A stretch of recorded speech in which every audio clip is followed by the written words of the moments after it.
Hi Victor, how are you?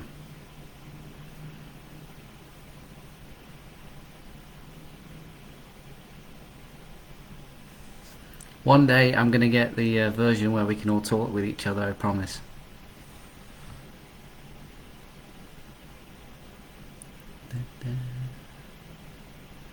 Also just checking, can you guys hear me? Can you hear me talking?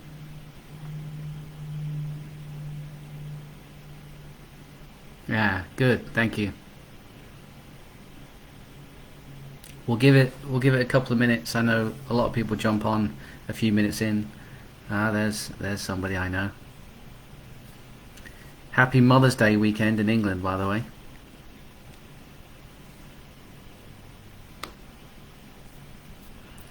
Again, we'll give it another minute and then I'll go through my agenda. And this will be recorded, so again, people watch this on the replay. If you can say hello, you can comment, even if you're watching the replay, just to prove to my mom that more than 2 or 3 people will see this video. I think last week we were at 20, so that was good in the end. I think Bill might have been coming on and a couple more, but again, another 15 seconds and I'll go through my blurb.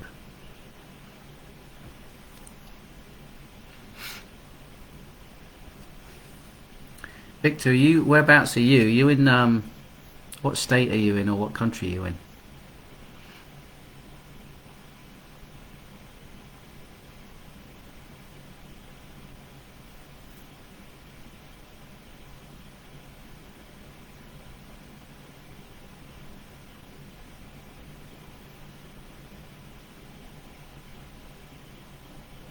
All right, I'll get going. So even though I'm smiling a lot, I'm still coming off an emotional 5-4 defeat in the Adult B League yesterday. Um, I sat 2 defenders and the goalkeeper down. At my age, I was quite proud of myself, and then hit the post. Went out for a goal kick. So I'm still not over it. But it was all good. So quick agenda. Again, thanks for being on. I'll only be, again, 10-15 minutes, nothing more. If you didn't see the agenda, I have a little thing to go through here. I got the date wrong on that. It's not March the 26th today, it's the 25th. I apologise. So mission here, is to support coaches, providing opportunities for kids, and to share coaching help and find ways that soccer people could maybe have a full-time role through digital entrepreneurship. And if that's something you might be interested in chatting with me one-on-one with, I'd be happy to do so. Just send me a message. Um, Wondered if anybody saw the Italy debacle. They've had a nightmare. This game can be cruel sometimes, but they lost to North Macedonia. Um, and if you look at the stats on that game, crazy. So Italy will not be going to the World Cup, which is staggering. So they weren't at the last one either. So I don't know whether there has been a European champion that's not qualified for the next World Cup, but I'm sure there might have been. But anyway, they're not in it. So arrival activities. So on the pitch in the classroom, a lot of us are not only coaches but teachers.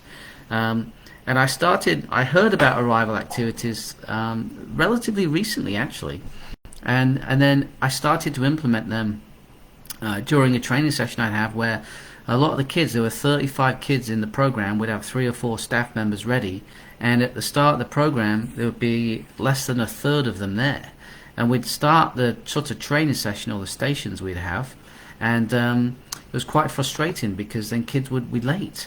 So I started to implement some arrival activities, which is essentially kind of a little bit of a thing to do for the kids while before the real training session actually starts. So sort of gets them ready to learn. They can still be social with these activities, so that's part of it. Certainly, younger players, they want to come and chat, or they can still get ready to play essentially by also being and also chat with their friends and see how they're doing. Something to prepare them that they're there, they've crossed the line, they're walking into the office, they're walking in to do a job. That sounds serious, but their mindset needs to be, okay, we're now here for something different. Maybe they've been on a phone, maybe they've been running around with a sibling or friends, or doing something, or climbing trees, or whatever else. And now you've got them in your classroom, or in your classroom or your metaphorical classroom, and it's now time to focus and be ready to play. So something to sort of get them ready mentally for that. Does it change with age? There's certain activities you might do, potentially. I think the older they get, the more they need to focus on that physical preparation. Maybe going through the FIFA lines or whatever it might be.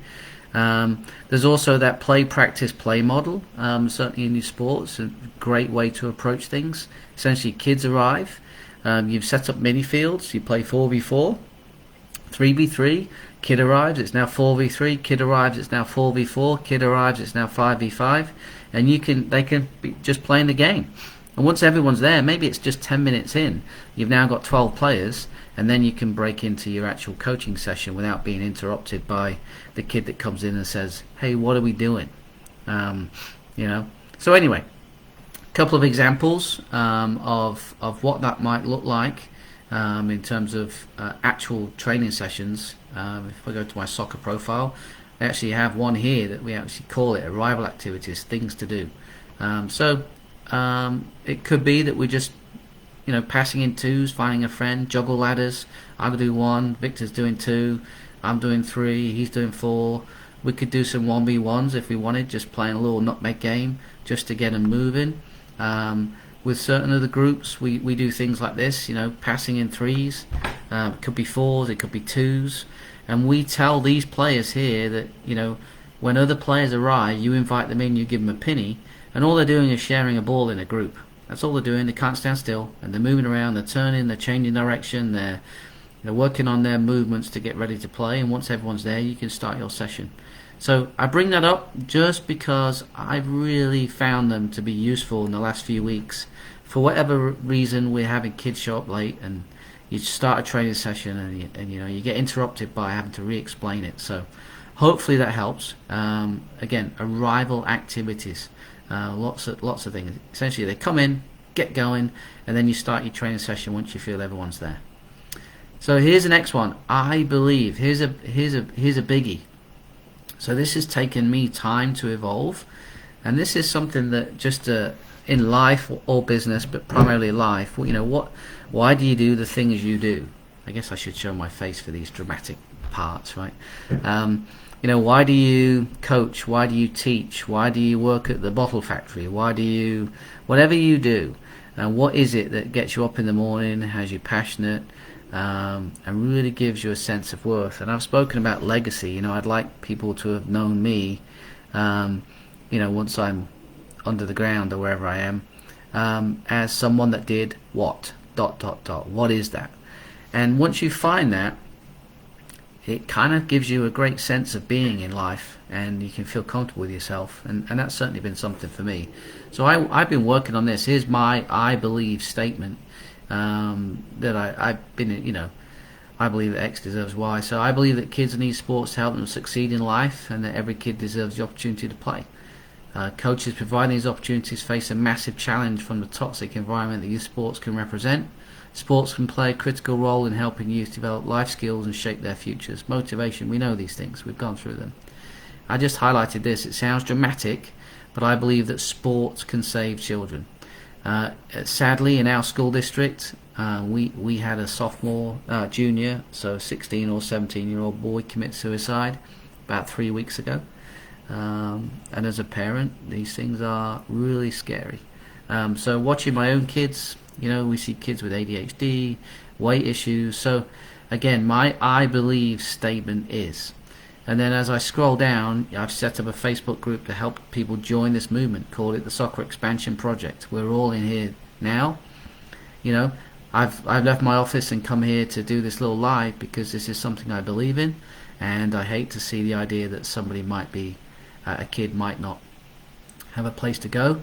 And through digital entrepreneurship, I help people, empower them, and so that maybe this could be something they want to do. Maybe people want to help people with weight issues, or drug and alcohol issues, and they want to form groups and communities and tribes and find ways to go help people, and let that be their passion, let that be their thing they do for a living through digital entrepreneurship. So that's what I do. So there's my I believe statement. It will continue to evolve, I'm sure, at some point. Delaware, yeah. Victor, I'm jealous. I was just talking about Delaware. I've got a good friend from Dover, and we went actually to on vacation to Dewey Beach this past year with my family, and we drove by the turf. I believe it's the big turf complex, Turf DE, with all that stuff there. Wow, we need somewhere like that. So I'm definitely jealous. All right, moving on from my I believe stuff, something a bit more practical, time blocking. So if you are in a bottle factory, I don't know why I keep saying bottle factory, but if you're in a widget kind of position on a manufacturing line, you don't necessarily have a chance to work on time blocking because your time's already set for you. You clock in, and then this is what you do for 8 hours, and then you go home. But the way the world is now with most jobs is that we go to this project management model where we spend time on different things. And there's certainly on the business development side of things, there's all sorts, right? Marketing, staffing, managing, program design, development, and before you know it, I call it spinning plates. You could end up with all these things in the air, and you're dropping things all over the place, and you just feel like you can't necessarily feel great about your day. If anyone's had a day where they felt like they didn't do anything today, you probably found that you were jumping from one thing to another and didn't necessarily feel accomplished in either one of them or any of them. So time blocking is a huge part of business. So here's a couple of mine I'll show you. Here's one I had in the financial services world. So this was my day, and what I do, I protect those time blocks. So nothing happened in between 9 and 11, other than phone calls, and nothing happened at 11 other than talking to my new FAs. So that's what we did: face-to-face appointments and flex. So flex, I could switch between the two, so I needed a little bit of time to plan. But you get the idea: branch planning, gym, put anything in there. We did some face-to-face trainings, appointments, so that kind of thing, and we protected those blocks and we worked around those blocks, and it helped us feel good about the day. Another example, just to finish up, would be this one. This was mine last fall in my business development role at the sports centre. Numbers essentially was just seeing what the sales numbers looked like the day before. Monday's a weekly plan, new market, so I'd try and find a way to go talk to brand new people. I exercised every day if I could. We'd have a team meeting at noon. I'd follow up with phone calls. From 2 o'clock I'd work on program development and go through checklists, and then in the evenings during the fall with high school, I don't know whether I think Delaware has soccer in the fall, or maybe golf, I don't know, anyway, maybe both. But anyway, so I coached, so that was that. So again, you can see how I blocked out times here within a week, because before you know it, it goes away. It's crazy. Operations checks, so that would be on my meeting with operations for an hour, and I'd check on those things. Marketing check, making sure things were done. I'd always build in some flex time. Friday afternoons was good, because then I could just, if everything was done, I could go away. So that was kind of nice. So anyway, so there we go on the time blocking ideas. What I'm going to do for the group, and again, some people are going to see this on the replay, is I'm going to put a copy of this in the group somewhere under resources or whatever else, and you can feel free to edit, change it, whatever you want to do. I have, I believe, right now another one that I'm working on for right now for my current business, my digital business. And so I layer in this as well. I've got things that I do: blog posting, YouTube posting. We should see some Facebook stuff in here somewhere. Writing copy, that kind of thing. So I operate off of this. This one's not filled in, so I'm working on it. But you hopefully get the idea. Yeah, both. Yeah, I think that was the golf, right? Golf and soccer. Yeah, I think because my friend maybe had to choose between the two. I think golf became a hobby at that point, but he's still really good. So anyway, that was it. Again, we're at 14 minutes. Just wanted to go over those few things. So again, what the mission is and what we are. Those are rival activities as you start to work with kids and bring them in, just to have that classroom management.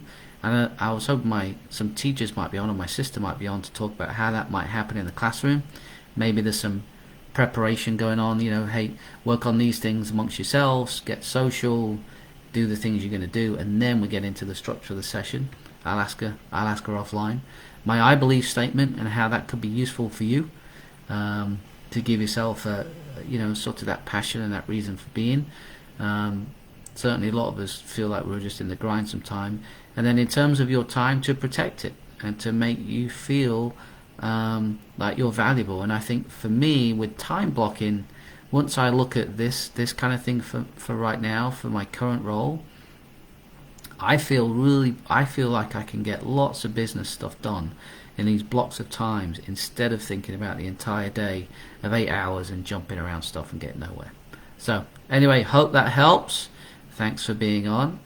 Again, happy Mother's Day weekend to my mom and all the moms in England. And I look forward to next week, but certainly appreciate you coming back. And again, if you're watching this on the replay later on, I hope it's useful, and feel free to reach out. Take care.